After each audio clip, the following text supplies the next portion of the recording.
What if the fate of the next Lakers dynasty isn't determined by the sheer talent on the roster, or even the brilliance of the coaching staff, but by the fragile, invisible threads of chemistry and timing, those delicate balances that the front office must navigate amid chaos and clashing egos? What if the turning point in this purple and gold saga comes not from a splashy free agent signing or a blockbuster loan flame, but from a rare, almost surgical three-team trade that could rewrite the futures of not just the Lakers, but the Heat and Grizzlies as well?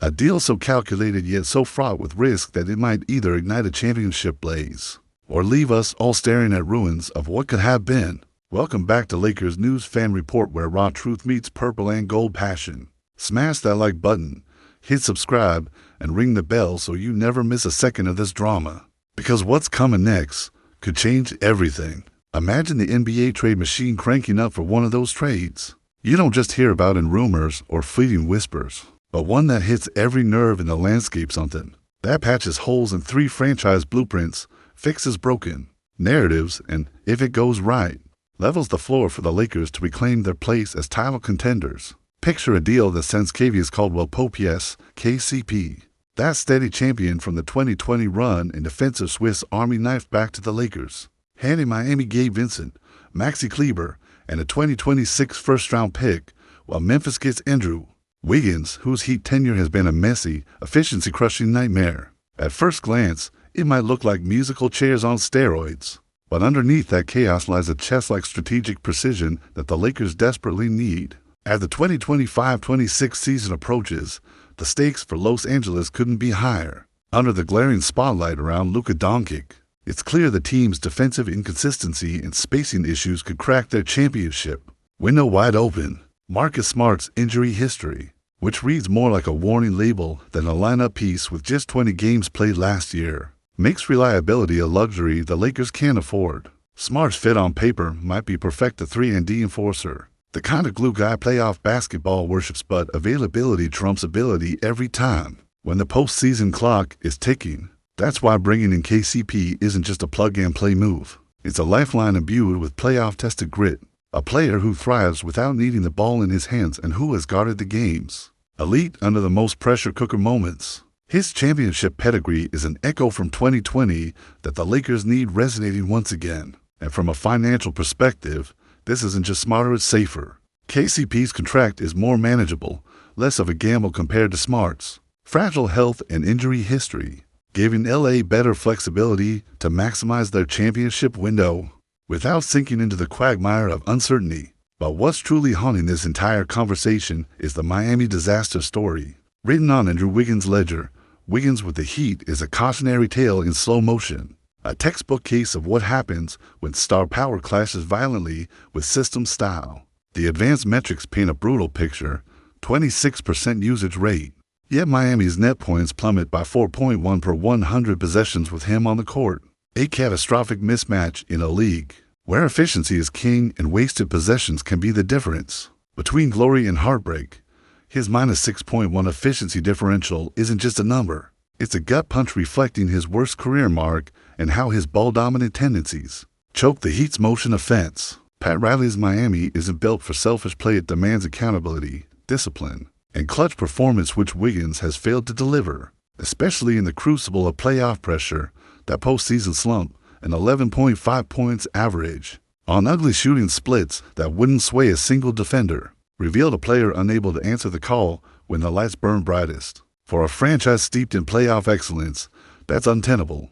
The Heat are suffocating in this misfit scenario, the team's identity as relentless, defense-first, harmonious ball movers compromised by Wiggins' inefficiencies and defensive lapses.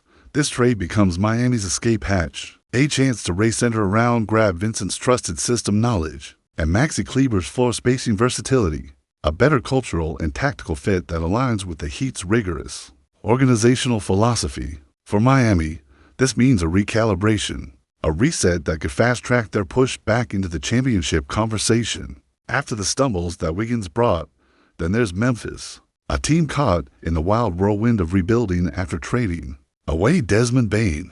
The Grizzlies suddenly have a glaring offensive void, one that Wiggins' broken narrative could, against the odds, fill. Despite his Miami struggles, Wiggins still carries that undeniable scoring toolset. That killer instinct younger players chase but don't yet possess. His proficiency in pick and rolls, where he commands about 22% usage, shows he can blend into structured offenses like Memphis without simply breaking the system. His knack for creating shots off isolation or attacking defensive switches injects a needed scoring spark, a burst of experience and veteran savvy that could catalyze this young core's championship timeline. But like every complex puzzle, there's risk. Wiggins' high-usage style must be tamed, his ego caged to fit Memphis' team-first ethos. His role as a seasoned pro extends beyond stats. This is about leadership amid raw talent, teaching by example in the crucible of playoff expectations. His presence could either be the calming force a young locker room needs, or a weight dragging down their cohesion. Financially, the deal is a masterpiece of cap wizardry. The Lakers shore up their defense without chaining themselves long-term. Miami sheds a contract poisoning their metrics while gaining vital draft capital, and Memphis bolsters scoring without mortgaging their future. On paper, it's a triple-win scenario, a kind of UVA in the NBA jungle, where each team's competitive trajectory sharpens without financial self-sabotage. A rarity in today's salary cap spaghetti mess, the luxury tax implications fall evenly, a sign that front offices and general managers orchestrated this with surgical precision, juggling dollars and dollars of payroll while threading the needle between pain and gain. This deal doesn't just shuffle the deck, it could redefine the Lakers' championship window. Adding KCP's playoff-hardened defense and proven versatility transforms a team that has looked vulnerable into a depth-rich contender ready to grind through July. Miami, freed from the Wiggins conundrum, can recalibrate, rebuild, and reapproach contention with the ruthless efficiency Pat Riley demands. Memphis gains not only scoring, but also mentorship, threading veteran insight through a young core hungry to rise off the hardwood. The trade speaks to deeper issues: culture, chemistry, and the emotional toll of misfit players in ill-fitting systems. The Lakers bring in a proven role player whose humility and tenacity could reignite locker room belief. Miami extracts themselves from a toxic tension. Memphis adds leadership critical for their evolution. In the NBA, where mental space and trust can outweigh stats, this psychological reset might be the difference between collapse and surge. When players feel valued and properly used, magic often follows. But this isn't a guaranteed triumph. The Lakers are betting on KCP's return to health and form amid the brutal wear and tear of playoff basketball. Miami is taking a gamble. That subtraction equals progress. That shedding an inefficient star could bolster their rhythm instead of rattle it. Memphis is wagering on Wiggins' ability to resurrect his career, to morph from public pariah into veteran savior. Injury histories, age, and locker room dynamics are treacherous variables that could topple this intricate balance. Yet with all the risk comes tantalizing reward, especially as these franchises face critical junctures in their timelines. Beyond the moment, this could set a league-wide precedent that fit and chemistry trump raw stats, inspiring other front offices to chase harmony rather than flash, to make hard decisions swiftly before minor fractures turn catastrophic. As a lifelong Lakers fan, I can't help but feel this trade proposal is a tantalizing fork in the road, a crossroads, where strategic genius could elevate us back into the promised land, or where miscalculations could unravel everything we fought for. The ghosts of past disappointments whisper warnings, but the hope of championship redemption beats louder. So, is this the start of a new empire forged in judicious trade and self-awareness, or the beginning of our unraveling, a gamble too dangerous to back? Drop your take in the comments. I'll be reading everyone. Listen, if you thought the drama ends with just a trade proposal, you're dreaming in purple and gold but blind to the storm ahead. Because what this really stirs up is a whole new dimension of pressure that hovers over every Laker heartbeat.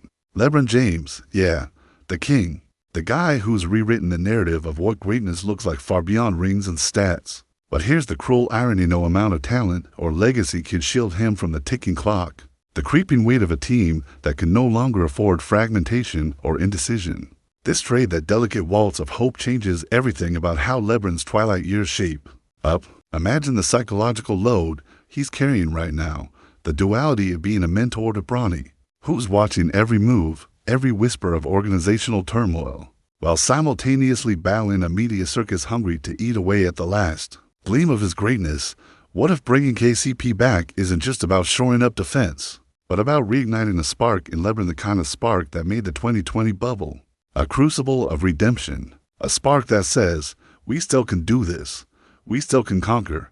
But what if it's not enough? What if this trade is the last desperate clutch at dynasty relevance? Before the spotlight inevitably shifts, and when you fold Anthony Davis into this chessboard, the stakes spike even higher. AD's been a mercurial force, a blend of transcendent talent and maddening injury enigmas. The kind of baller who can mesmerize or disappear in the blink of an eye. His role in this trade's aftermath is seismic if KCP's return steadies. The defensive line, does that ease AD's burden, freeing him from carrying the entire franchise's weight whenever LeBron needs a breather? Or does it expose deeper fissures, those dangerous cracks in trust and chemistry that have haunted the locker room? Because the truth, Lakers fans, is that the AD narrative is tied to the team's pulse just as much as Bron's pulse. That's been irregular, unpredictable, a reminder that even brilliance isn't bulletproof. And then there's Austin Reeves, the scrappy underdog who sprang from nowhere to become a fan favorite. And what feels like the soul of this current team, a gritty embodiment of purple and gold grit, a quiet resilience. Where does he land in all this? If KCP's presence looks to reclaim some of that 2020 defensive magic, does Reeves step back or evolve into the fearless secondary playmaker we all hope for? Does this newbie's veteran shuffle spark a greater collective heart, or does it fracture the fragile trust that Reeves has painstakingly built? That question hung in the air like a curse because every addition or subtraction changes the locker room's chemistry beyond X's and O's. Now multiply this internal tension by the elephants in the LA front office room. Jeanie Buss has been the steadfast guardian of Lakers lore and legacy, a proud bearer of the Buss family torch. But this trade, that intricate ballet involving three teams in a tangle of egos and assets, speaks to an organization at a crossroads. What if a lurking billionaire investor surfaces, hungry to claim a piece of the Lakers' soul? Someone with deep pockets and a divergent vision, capable of upsetting the delicate balance of power Jeanie has maintained? That's not speculation, that's the undercurrent bubbling beneath every handshake and press release. The very idea of new ownership influence sends shivers down the spine because it means decisions will not only be dictated by basketball IQ and loyalty, but by cold, ruthless business calculus that can either accelerate a championship rebuild or gut the franchise's identity for years. Still, despite these looming undercurrents, the Lakers' history is a mighty river running beneath present anxiety, a river swollen with triumph and heartbreak, with echoes of 1980s Showtime magic that reminded us basketball can be both art and soul, or the early 2000s three-peat that embodied dominance sculpted by Shaq and Kobe's fiery will, reminding us that the torch of greatness is passed in flames, not flickers. Then came the 2010 Revenge Championship, a story of redemption so raw that even the most broken fan dared to dream again. The 2020 bubble banner born in isolation and resilience was a testament to the unbeatable spirit of a team that refused to surrender to the darkest moments. But post-title decline has been the bitter aftertaste, a painful reminder that glory is never guaranteed, that great teams often crumble under their own weight when patience wears thin. This trade proposal, this potential pivot point, reawakens all those memories and, along with them, the haunting question, can the Lakers chase glory in an NBA landscape more savage than ever? Because, look, the West hasn't just been a backdrop. For Lakers stories, it's been the gauntlet, a crucible of rivals itching to dethrone the purple and gold. The Warriors remain a towering obstacle, their blueprint of efficient shooting and tenacious defense a thorn in any title chase. But what if this trade shifts the tide? What if the Lakers' recalibration rattles the Warriors' rhythm, forcing Golden State to rethink? Yet just as the Lakers plot their resurgence, Denver lurks with Nikola Jokic, that irrepressible force capable of dismantling any defense with ghostly ease. And don't count out Phoenix and the Clippers, both hungry predators ready to exploit any signs of Portland or LA chaos. This trade isn't just about patching holes, it's about sending ripples through the Western Conference's delicate ecosystem. Imagine Crypto.com Arena electric, surreal, thousands of fans caught in a roller coaster of hope and fear where every pass, every defensive stop, every KCP hustle becomes a symbol of something bigger, a story where warriors, kings, rookies, and vets collide in a dance of survival, legacy, and everything in between. And yet, in the eye of this storm, what looms largest is the fragile trust between player and organization, between legend and locker room, between manager and fan. This trade hinges on invisible threads, on KCP recapturing his prime defensive form, On Wiggins shedding his Miami demons to reinvent himself in Memphis. On the Heat aligning their identity around culture and flow again. But what if Wiggins falters anew? What if injuries strike again? What if the squad chemistry that seemed promising death spirals into distrust and division? Lakers fans, the truth is this. Every rise is shadowed by the possibility of collapse. Every bold move has a dark twin lurking close behind. That's the cruel poetry of championship pursuits. As a Laker till the day I die, here's what I see coming: a season carved out of desperation and brilliance. A gladiatorial battle where the Kings' final dance might be rawer and more vulnerable than any highlight reel can show. This trade isn't just a transaction, it's the crucible where hopes clash with harsh reality. It could forge the last great chapter of LeBron's Lakers journey, or it could be the first move toward the unknown wilderness beyond his reign. But this is just the opening salvo. Now, I want to hear it from you. Drop your raw take below. Every true believer in purple and gold, because at the end of the day, it's the fans' heartbeats that truly write the story of this franchise. Who do we become in the face of chaos? Who do we trust to carry our dreams, and how far? How far are we willing to go to claim what once was and what must be again?